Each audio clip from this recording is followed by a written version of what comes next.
hvem jeg er. Jeg er træt. Jeg er glad. Og jeg er klar. Og der er meget energi. Der er mange energier.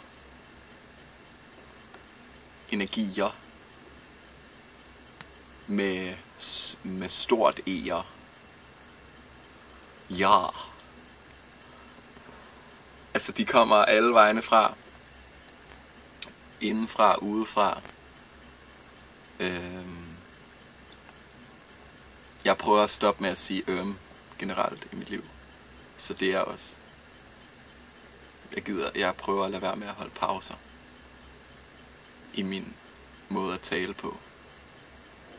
Jeg kan godt holde pauser, men jeg kan ikke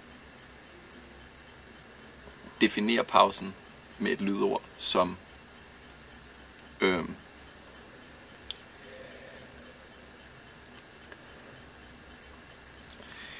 Jeg hedder Bertram. Bertram Lubarski.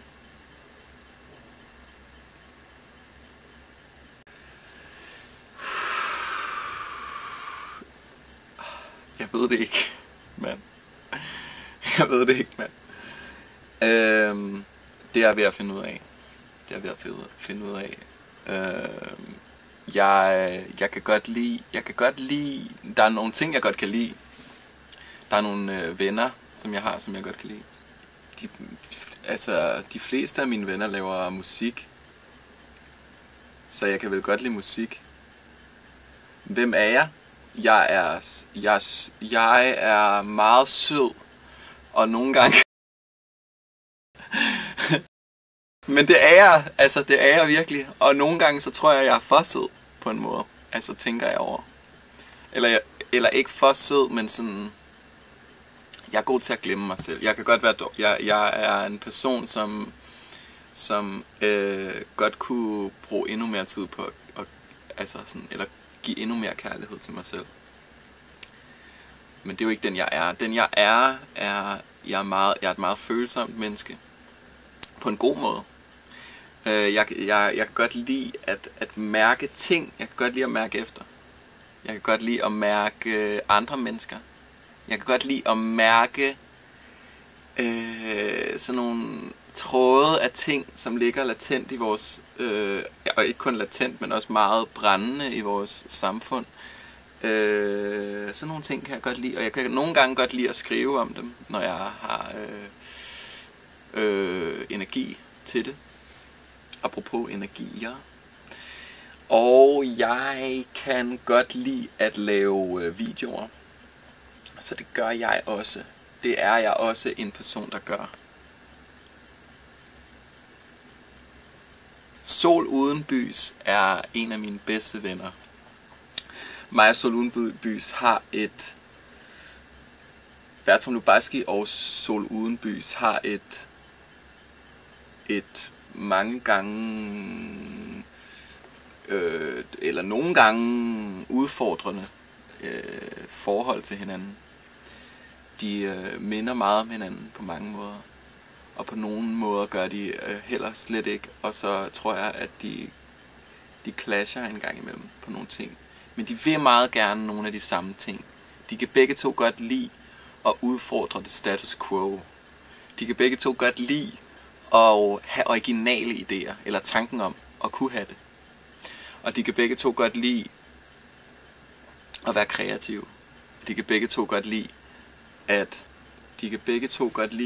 Sol kan godt lide at eksperimentere.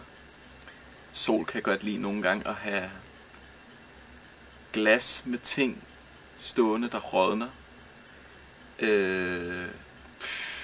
Det var et problem der, hvor han boede sidst. Der stod ting, som folk synes var ulækkert. Folk, der ejede lejligheden, tror jeg. Men det kan han godt lide, og så kan han kan godt lide at leve på kanten. Han kan godt lide at leve på kanten.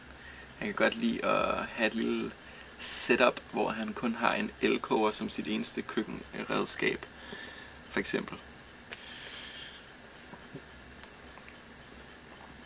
Bertram er... Nu bliver det real. Bertram, han er i gang med en anden rejse. Bertram, han er ikke i gang med en anden rejse, men han er et andet sted på sin rejse. Og ikke engang et andet sted, som sådan længere den her retning. Altså, hvis rejsen er en lige linje, så er han ikke længere henne på linjen. Det er en helt anden linje, bro. Det er den samme retning på en måde, ikke? Og,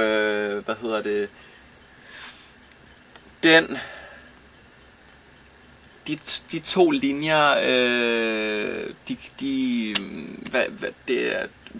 hvad er jeg i forhold, hvad er Bertram i forhold til Sol Udenbys? Han er udad til mere følsom. Jeg tror ikke reelt mere, men udad til. Jeg tror Bertram har været igennem nogle andre ting på en måde. Så derfor ser hans rejse anderledes ud. Han er i gang. Bertram er lige ved at gå på kontanthjælp snart, fordi at han bliver nødt til at... Det bliver han nødt til lige nu. Fordi at han bliver nødt til at finde et arbejde, hvor at han kan tage det mere roligt i noget tid, sådan så at han på et tidspunkt kan langsomt begynde at gøre nogle af de ting, som også betyder noget for ham.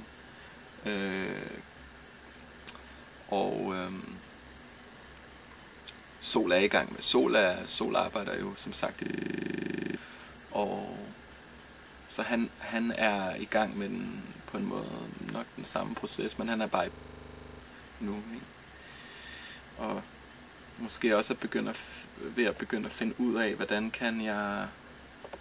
kan jeg begynde at lave nogle af de ting, som jeg brænder for, og måske på en måde, som også, hvor jeg giver noget tilbage og får noget igen og sådan nogle ting. Men de er jo bedste venner, altså de vil gerne det samme på mange måder. Hvor man kan finde Bertram Lubarski. Altså fysisk lige nu. Der kan man finde, lige nu er jeg i et studie. Lige nu, altså som I kan se, er jeg i et filmstudie. Men man kan finde mig København, Skovlund, Nordsjælland. De 3 steder. Det er sådan en treenighed af de steder, man kan finde mig. Man kan finde mig online. Jeg har en online presence, og det er min, Substack. Det er min eneste online presence. Så har jeg nogle andre secret online presences, som desværre man skal grave dybere for at kende til. Men lubarski.substack.com, der kan man finde min blog, hvor jeg poster en gang imellem.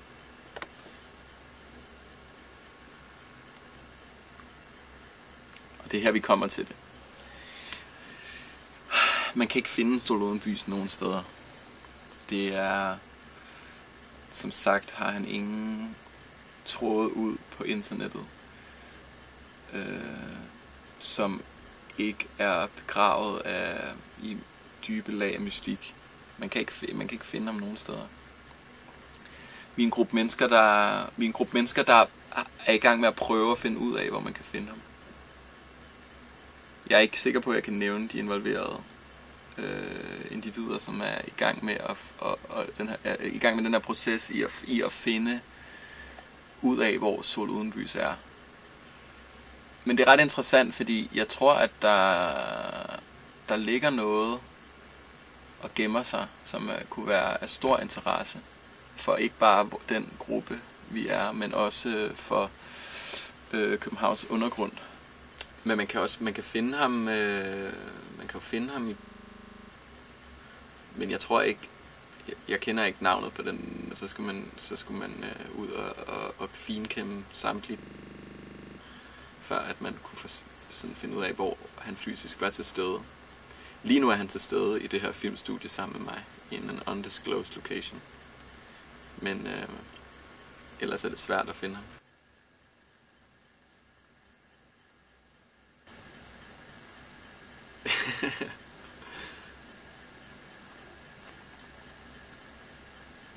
Sol Udenbys er med til at drive et pladeselskab baseret baseret, kan man sige det på den? Det ved jeg ikke, baseret i København. På Bandcamp.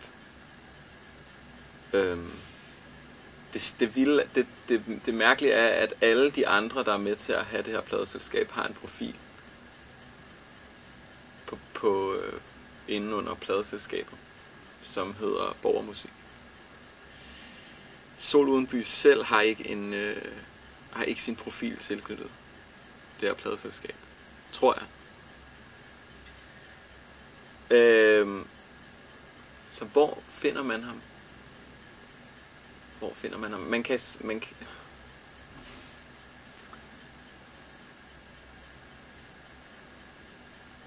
det der jo er, det er, at der er en kvinde med navn Gerda, nu siger jeg hendes navn, nu siger jeg fandme hendes navn. Der er en kvinde med navn Gerda Rubin, der har sendt mig en e-mail. Fundet mig, fordi man kan ikke finde mig mange steder online, men hun har fundet min e-mail, hun har fundet mig sådan en kontaktform, der findes på Bandcamp, inden under min profil på pladeselskabet. Og hun har kontaktet mig, og hun er enten nordmand eller svensker. Jeg tror hun er nordmand. Og skrev en mail til mig på norsk. Og jeg kan prøve at læse den op for jer her. Hvis jeg har den. Det har jeg ikke. Den er på min computer. Men i mailen der skriver hun, kære Bertram, jeg kan se at du er en del af Borgermusik, er med til at drive Borgermusik. Jeg har hørt at Sol Uden Bys også skulle være med til at drive Borgermusik.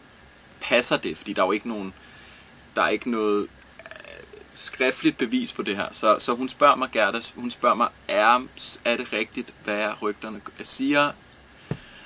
Jeg skriver tilbage til hende, ja, og hun leder efter den her YouTube-kanal. Og det er jo faktisk det hele handler. Hun leder efter den her soundopspundne YouTube-kanal, fordi umiddelbart, og det er kun sådan, det er kun rygtet via word of mouth, at der findes en hemmelig YouTube-kanal, hvor Sol Uden Bys uploader hans arbejder.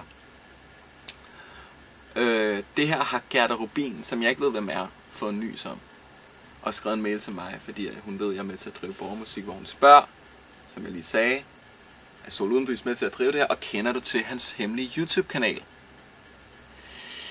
Jeg løj en lille smule i mit svar til den mail, og skrev tilbage til Gerda Rubin, jeg kender ikke noget til den YouTube-kanal. Det er løgn. Jeg havde også hørt word of mouth rygtet, men jeg ved ikke, jeg turde ikke at sige det til hende. Men jeg sagde, jeg vil meget gerne hjælpe dig, for jeg er også interesseret i at finde den her hemmelige YouTube-kanal. Der er ingen, der kender den. Hun skrev tilbage nogle dage efter, hvor er det fedt, Bertram, at du gerne vil hjælpe.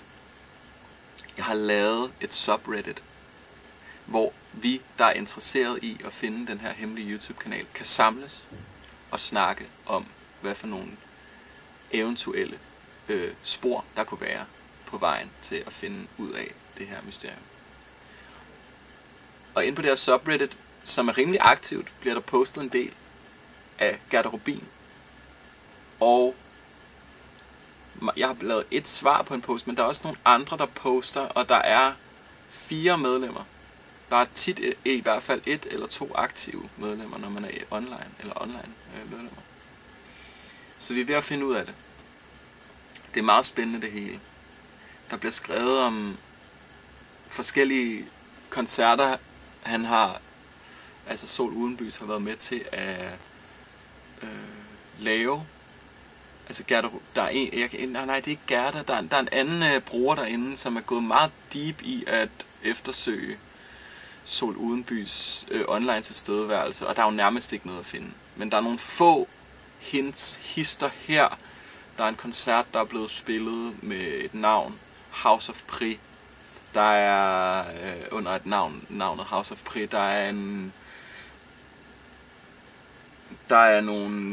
en Politiken-artikel fra da Sol Uden Bys gik ud af gymnasiet, hvor der er nogle billeder af hans værelse. Indtil videre har subreddit ikke kunne finde noget ud fra de billeder, som leder os tættere på svaret, hvor man kan finde den her YouTube-kanal.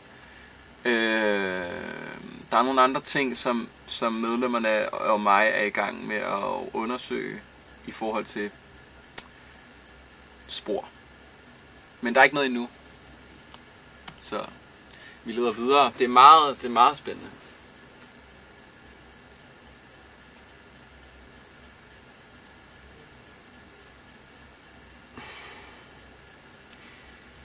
Okay, nu kommer vi til noget. Det der jo er med hele den her labyrintiske leg, det er, at ingen af os ved, hvad der er hvad. Hvem er med til at skabe det her mysterie? Hvem er med? Hvem er en del af det, og hvem er ikke? Hvem er det, der poster på det her subreddit? Og hvem, når man snakker med dem i virkeligheden, når man mødes ude i byen?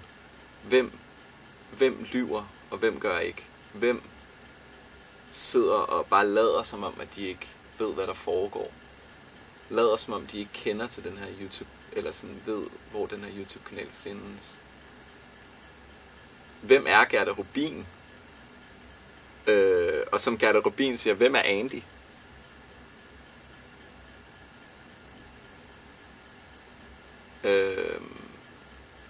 Der er mange spørgsmål, der stadig mangler at blive svaret på. Der er også spørgsmål, der mangler at blive stillet.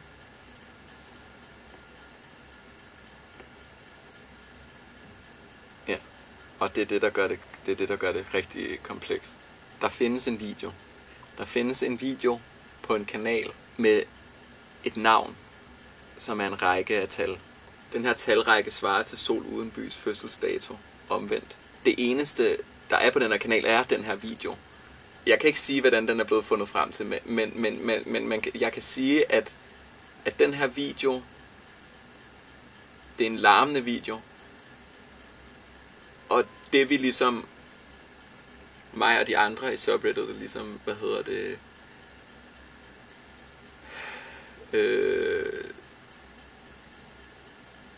prøver at finde ud af, om der gemmer sig noget i den her larm, som kan lede os til dig. Fordi den her kanal er ikke den hemmelige YouTube-kanal. Den her kanal, om det er et komplet sammentræf, eller om det er nogen, der ved noget, der hemmeligt ligesom prøver at lede os på rette vej, så tror vi, at der gemmer os noget i den her larm.